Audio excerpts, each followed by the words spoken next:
Hello there, lovers and friends. Welcome to the podcast, appropriately titled Hello There, Lovers and Friends. And today I'm with lovers and friends. What's up? It's Keandra is here.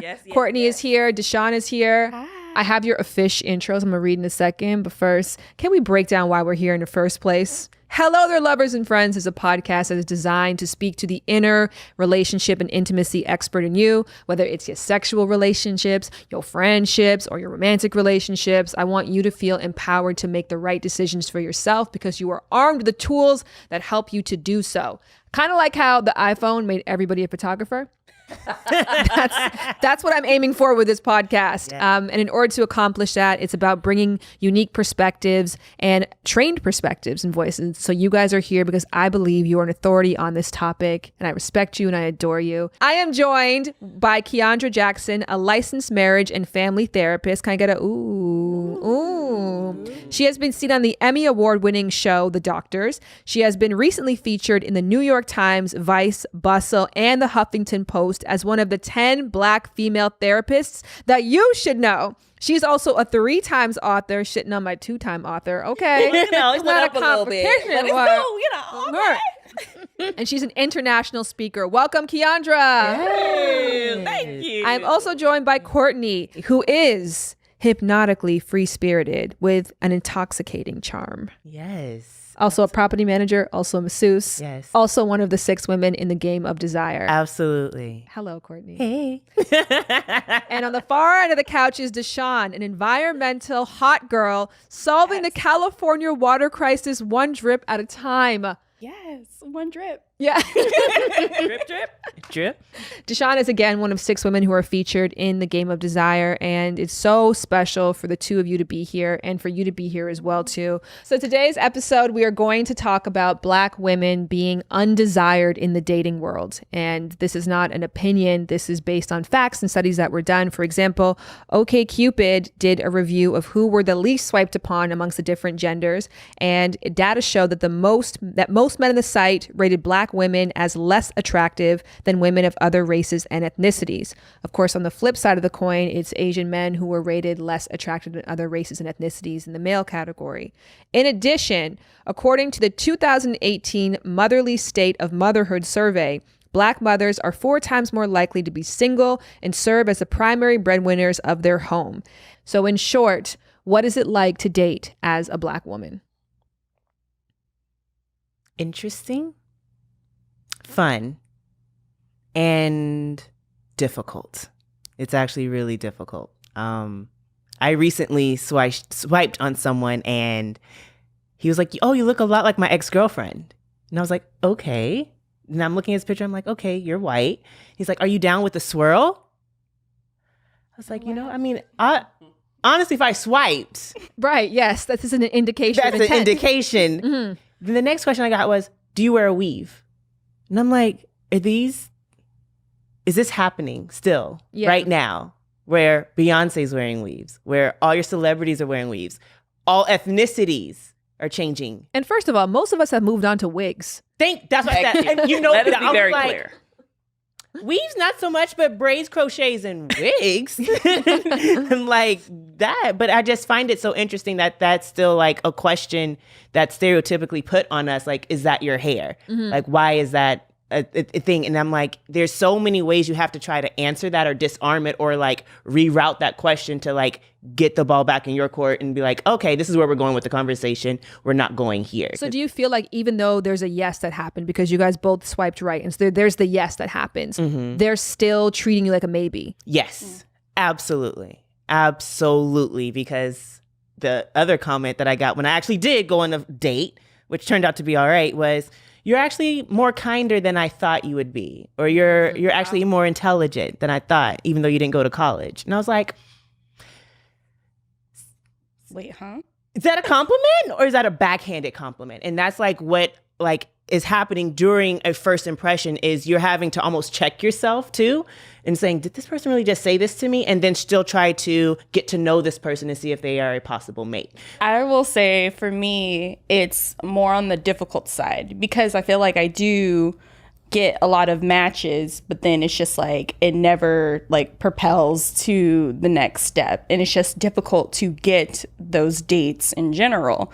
And so that's like definitely been my area of struggle here, at least in the Los Angeles area. I will say that like when I was living in Georgia for school, it was a lot easier, just because it's more Black people populated in one city.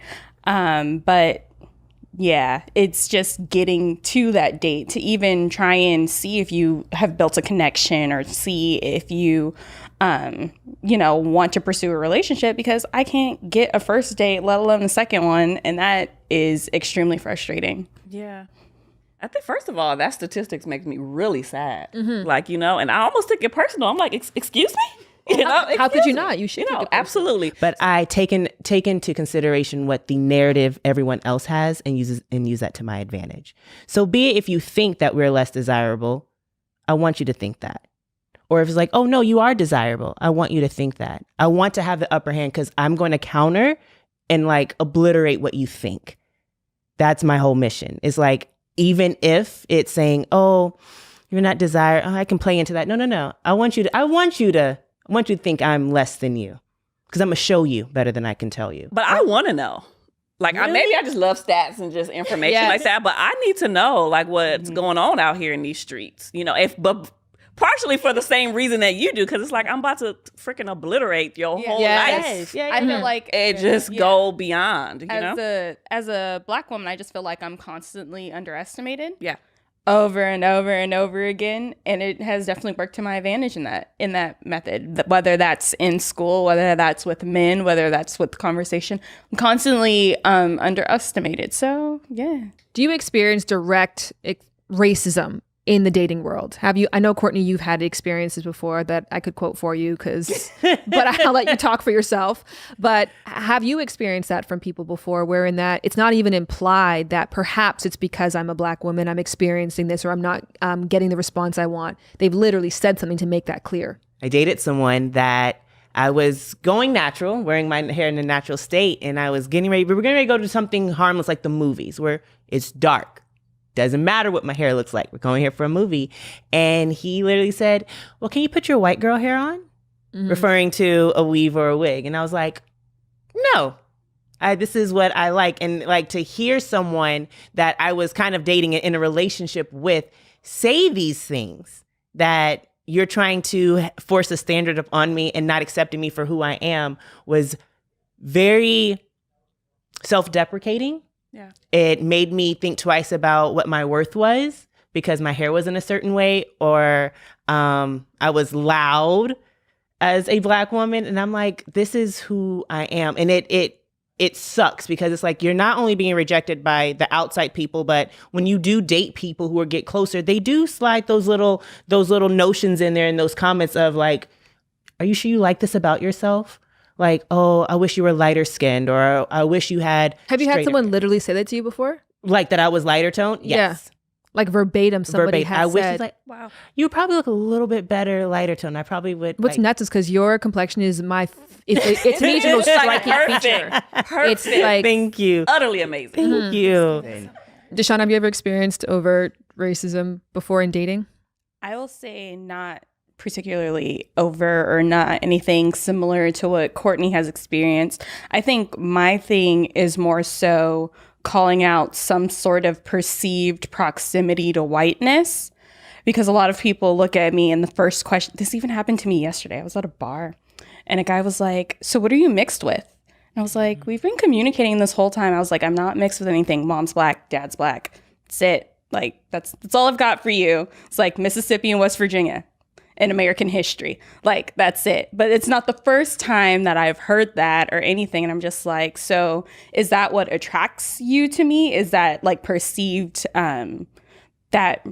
proximity, or are you just really into me as the successful Black woman that I am? And I think what we tend to do is to maybe not even overcompensate, but we try to explain ourselves and why we do want to wear our hair natural and we're not mixed. And we go through that whole process as a Black woman, and then we may come off as aggressive or, all those negative stereotypes that people label us as. And then it's like, that wasn't even our intention. We just want to live in our authentic self. And why isn't that enough? Absolutely. And so for you, never having had someone said that, how do you know that it impacts your relationships? That's a good question. I think for me, it wouldn't necessarily be. I think that this is what's stopping me in my tracks, because I literally just had a conversation with two successful Black men, and one of them literally told me that they only prefer to date white women, and this was at a bar with other Black women that I met, and we were all having a conversation, and it really struck me. Because of the reasoning, it was very stupid. I can wake up with oral sex from them and you guys don't do that. And I'm like, that's your reasoning? Did you speak to the Black woman president who gave you a list of the do's and do nots and was like, look, if you want to enter the club, where did he collect this? Where's this census coming from? I have no clue, but I was like, okay, that's your narrative. That's very interesting. I've heard the same thing from I have a younger cousin, and his whole thing is that he likes white women for the same reasons. And I'm just like, but why? Like, how is that changing anything? Like, why do you have this perception? And it's something that I don't understand. And him being so young, because I'm only 26, so him being like younger than 24 is just like, well, where'd you get this from? When did you come to a space where you gave yourself permission to be beautiful or to be seen as beautiful? And did you have to make that decision? Was that, I guess, back to that marketing, was that choice that you are beautiful, that you are desired, made for you, or did you have to make it for yourself? So I say that idea for me came from when I went to Spelman. So being surrounded by beautiful Black women who were successful, who were doing everything, just being so amazing. So obviously Spelman being a historically Black college has that marketing there. Yes. That's what they're promoting. That's what they're trying to get. They're trying to get the women who matriculate there to have that confidence, to see themselves First a of way all, that words, matriculate. Thank you for that. Go ahead.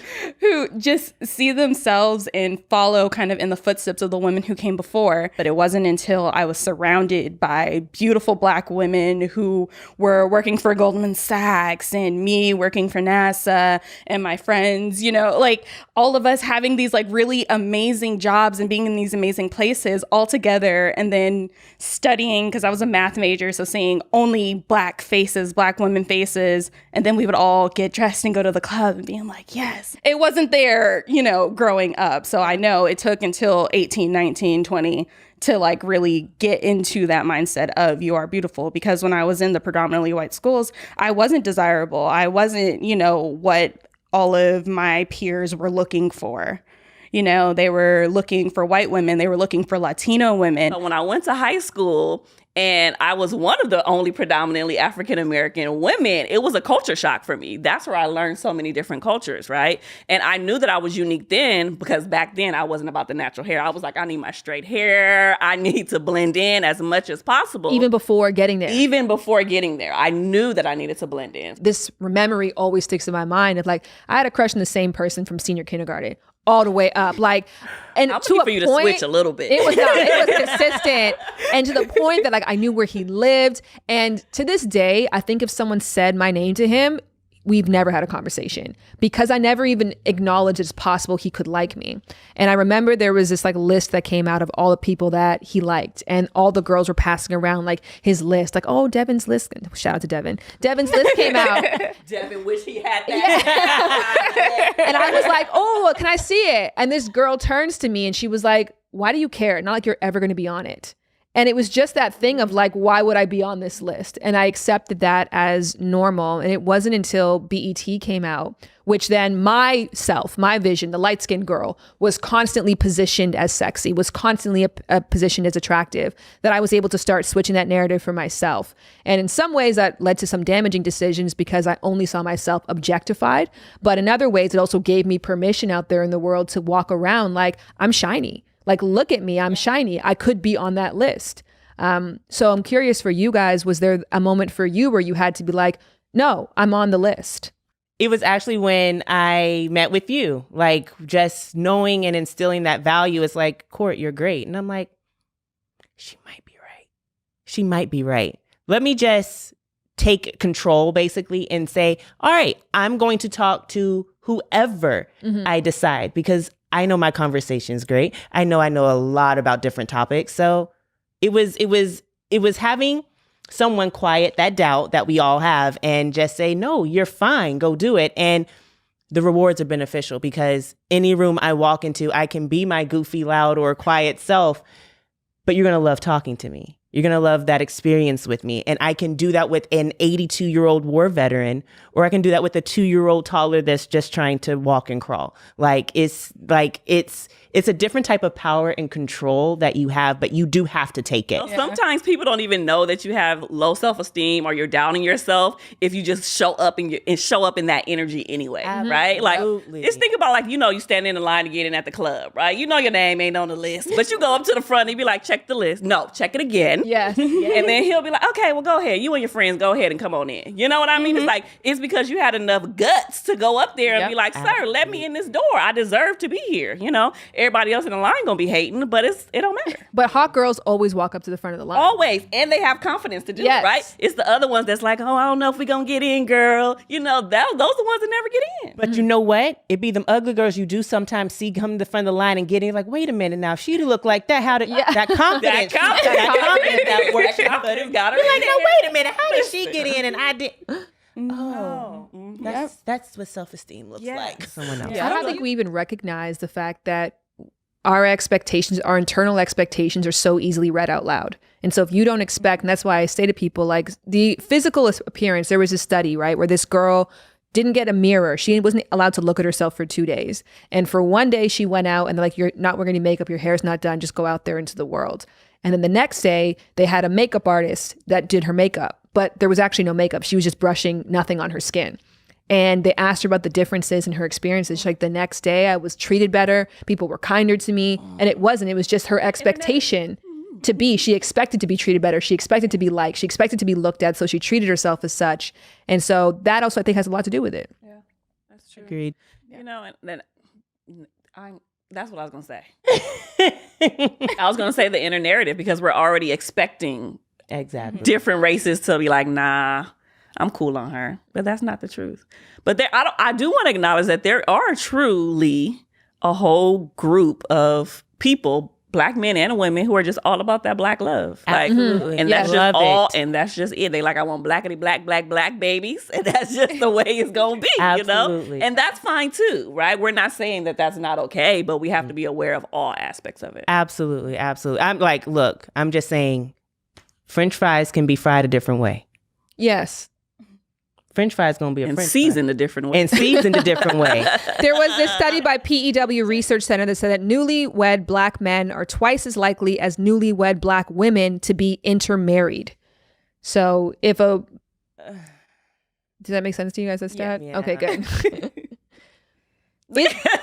So here's the question, I guess. In order to shift the narrative, do we have to shift that stat? Or is that not a question that we should even have? Because Black women should just want who they want. Yeah, that's my deal. Just want who you want. Yeah. Like, I don't care if they Black, brown, or in between. Like, just live your best life.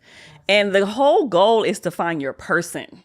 Period, right? The person that vibes with you, person that connects with you, who understands you, who's willing to rock with you, and your foolery that comes attached to it. Like, and your bonnet. Your bonnet. Listen, the twist out that got to happen, the little Felicia twist. Listen, all of that. You know what I mean? And if that person is not Black, so be it. Like, the goal is happiness. Thank you. But are Black women stopping themselves from achieving the goal? Are we preventing ourselves from achieving the goal by limiting the ways that we can win? So I will say, based off of my experience on dating apps, is that I swipe on everybody. And what I find is I'll match with a select amount of people outside of my race. Swipe on everyone like you do, just like, let's go. No, I swipe on the people that I find attractive. Okay. Or that, like, I read their bio. That is a method. That is a method. Hold on. Yeah, no, not any and everybody. Come on, we've gone through this process. I was like, come on. Work with me. we've gone through this process. So yes, I go through the bio, I go through the pictures, do they have a diverse set of pictures? Can I see everything? Yes. So, but I'm also not only swiping on Black men. What I'm finding is that, especially like on Bumble, where women have to reach out first, only Black people respond back to me. What? So I might match with people, but only Black men respond back to me. So that's who, and we already discussed how, like, even if we respond back, getting that date further is even like more difficult. So I'm just not in that pool of like dating people outside of my race, because even in a situation like that, where it's just like, it's not happening. I feel that Black women are stifling themselves if you are only swiping on Black men. I know you're not, but I'm like, if you are out there only saying, oh, I only want Black love, then absolutely. But if you're really trying to find yourself or find that person that's going to be there for you or be compatible with, you are highly limiting yourself.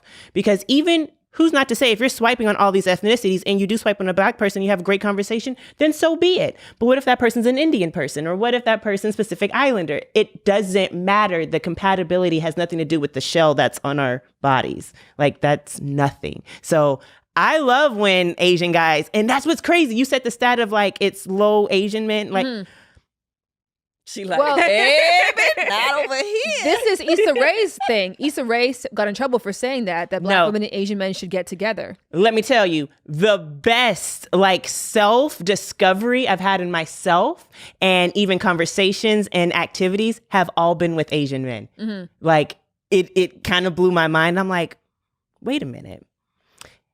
We are an ethnicity that both works hard. We're both like very smart. We also know what it feels like to be at the bottom of the totem pole and not be desired. There's a commonality between all of that. Do you understand that's like breeding for superpowers? Mm-hmm. Like, it literally is. Like, if we go based on stereotypes only, Asians are the smart ones and Black people are the athletic ones. I'm sorry, don't you want a smart athletic baby? Well, and that Black women are the most educated group in America. The most. Yep. The most. So what y'all waiting out on? Why y'all sitting there looking dumb? Why? Get with the smart woman who's beautiful. Y'all are sitting there looking dumb. But it's like, I don't know why. I went on a date with a Russian guy and I'm like, this is interesting. And you do find similarities in people who don't look like you. Mm-hmm. The goal of this podcast is to get people in a position of aptitude. It's not just like listening and understanding. It's having a point, a jump off point to say, okay, well, here's how I'm going to make a change in my life. And so if you are a Black woman listening to this podcast right now or watching this video right now, and you are trying to get to a space where you give yourself permission to feel desired, to be desired, in a world that hasn't made that lane for you, that hasn't paved that way for you, what is the jump off point? What is the starter point? I'm all about going deeper.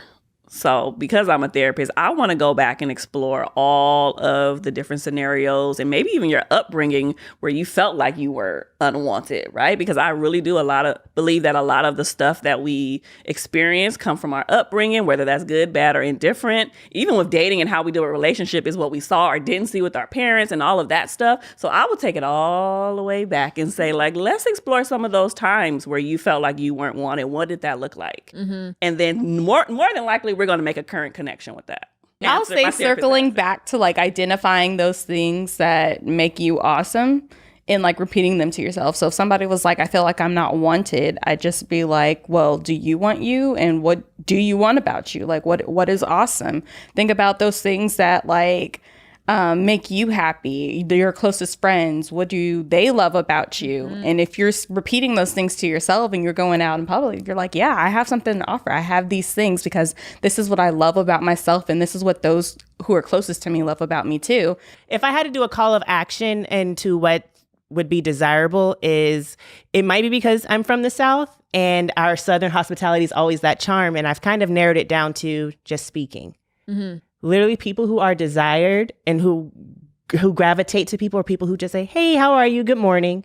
we were trained growing up in the South, like, if you enter a room, you better speak. So I still have that. And so anyone who just, if you're in Starbucks or if you're anywhere, just, hey, how are you? Just that smile and speaking to someone like, oh, I like that, because it's different. Yes. So I'm always play to what the common people don't think about. And I'm like, it's simple. So if you're struggling, just speak up. Just say, hey, how are you? Oh, I like your shirt. Hey, those are nice shoes. Easy. And that's going to, people can't really be mean to you if you say something nice about them. If they are, then just run. But normally people would say, thank you, I appreciate that. And that's going to instill your confidence that you can speak up and be presented anywhere. Any country you go to, any state you go to. Doesn't matter. Just speak and say hello. Once you start that inner work of the self-love and accepting all of who you are, right? And we talked about before we started therapy, right? Yeah. I gotta throw that in there. But making sure that you're in a space to say, you know what, I accept all of who I am. And that's the only way that I'm going to be able to attract someone who's going to accept all of who I am, because I'm in that right space. So I would tell that person to work on themselves, work on that self-love. And at least that's the first part of the process. Agreed. Yeah, I would say identifying what you have to offer. So that just goes right along the same lines. What you have, and just like embracing that and telling that to yourself in your head as you're going out, and just giving yourself that extra boost of confidence, not relying on outside sources to give you that, but walking in a room and being like, yeah, I'm the shit. Okay, I'm here. All right, what can you bring me? What can you add, or what can we add to each other to make this work? Not being like, okay, what can I just give you, and what can, just taking in what you have, using that as a confidence boost, and just getting out there. So a girl said, I'm dark skinned and I don't feel sexy when I go out in public. I would tell her, do you understand people always love what's different? They want something that no one else can have. That's why, for whatever reason, black ice cream, like charcoal ice cream, became popular, because everyone's like, it's the different. Like, we know all the other flavors. We know all the other shades. But look at this dark black one. Yeah, let's grab it. You will always be different. So you will always have an advantage. I think what's important, and one of the things in the book that I really talk about, is the game of desire. It's that, like, count yourself into play. Count yourself in as a player. You belong here. You are desired. Everybody has a different starting point as well, too. And so I think with Black women, there's an acknowledgement that has to happen of, like, you have a right in this game. You are here to play, and you are a force. But at the same time, let's also acknowledge your start line's a little different, that your work is a little bit heavier than the average person. And that's shit, but that's just the reality of things. But working together, I think conversations like these are so empowering, and I can't even begin to say how all of you in each unique ways in my life have just truly impacted me. So thank you for being here. Thank you for sharing this. Thank you to everybody who's listened so far. And go get the book, because these two motherfuckers are in it, and they're badass as hell. And if you like this, you're going to love that. Yes. Keandra, where can we find out more about you? What are you working on right now? Oh my goodness. So can I even say, tough stuff be top secret. I'm working on a new digital show. So stay connected with me on social media, because that's going to be dropping soon. So you can follow me on all things Keandra Jackson. That's KIAUNDRA. Or you can check out my website, KeandraJackson.com. Used to think about you when I had no one to talk to. Hello bougie, kinda moody, bouncer when you walk through. Baby used to get the Brazilian wax. Yeah, I put that on wax. Cell phone, pull it out the bag. Make up, do your makeup while you all up in the